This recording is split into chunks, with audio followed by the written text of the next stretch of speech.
سر بہت سارے معتمرین جو ہیں حجاجان کرام ہیں وہ اس غرض سے سفر کرتے ہیں نبی پاک صلی اللہ علیہ وسلم کی شہر مدینہ کا، اس کو دیکھیں، اس کے تاریخی آثار کو دیکھیں، شہر مکہ کو دیکھیں، حج اور عمرہ کے درمیان یہاں آتے ہیں.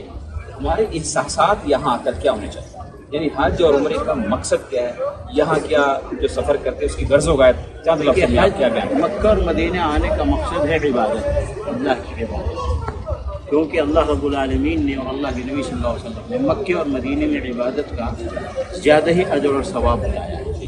تو وہ زیادہ سے زیادہ اجر اور ثواب لینے کے لیے مکہ اور مدینہ آتے ہیں. مثلا مکے میں عمرہ ہوتا ہے، دنیا میں کہیں عمرہ نہیں ہوتا، تو عمرہ کرنے کے لیے مکہ آتے ہیں. ایسے ہی حج مکے میں ہوتا ہے، دنیا میں کہیں نہیں ہوتا، تو حج کرنے والے حج مکہ کرنے آتے ہیں. اور ایسے ہی مکہ مکرمہ میں ایک نماز 1,00,000 نماز کا ثواب ہے. تو اگر کوئی آدمی ایک نماز پڑھتا ہے اس کو 1,00,000 نماز کا ثواب ملتا ہے. مکے میں یہ بھی عمل ہے.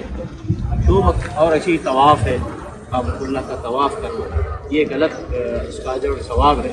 تو اگر کسی کو موقع ملے تو حضرت مکہ مکرمہ میں طواف کرے. تو بہرکیف اجر اور ثواب حاصل کرنے کے لیے عبادت کے مقصد سے لوگ مکہ آتے ہیں. اور مکہ میں اللہ کی طرف سے ایک ایسی خصوصی رحمت ہے کہ محنت کم ہے اور اجر زیادہ ہے. محنت کم ہے اور ثواب زیادہ ہے.